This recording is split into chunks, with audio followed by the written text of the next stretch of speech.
Chilli chicken বানাবো। এগুলো টুকরো করে নিই।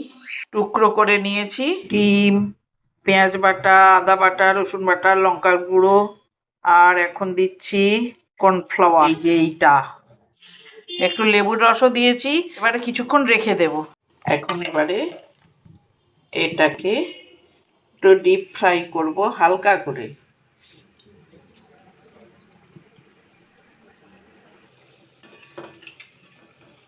বেশি কড়া করে ভাজলে কিছু হয়ে যাবে, কারণ এটা তো আবার সেকেন্ড টাইম কুক হবে।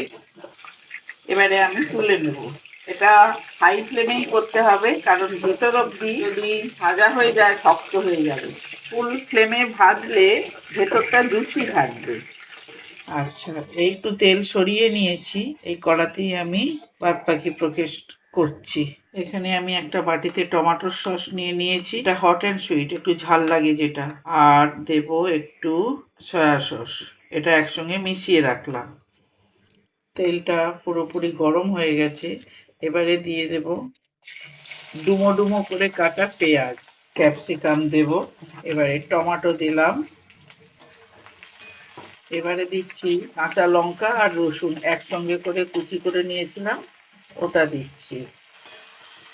এবারে ওই যে মিশ্রণটা সয়া সস আর টমেটো সস, যেটা হট অ্যান্ড সুইট, ওটা দিলাম। এটা কিছুটা ফুটে গেছে। এবারে দেব ওই ফ্রাই করে রাখা চিকেনগুলো।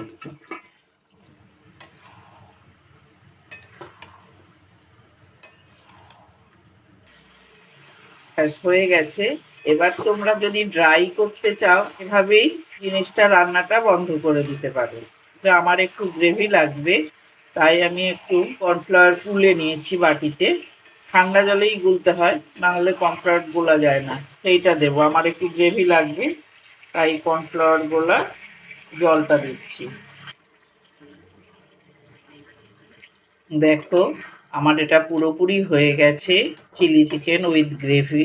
এটা ঠান্ডা হয়ে গেলে, মানে আর একটু ঠান্ডা হলে, এখন তো ফুটছে, এই গ্রেভিটা আর একটু গাঢ় হয়ে যাবে। যেহেতু কর্নফ্লাওয়ার দেওয়া, আমার হয়ে গেল গ্রেভি চিলি চিকেন।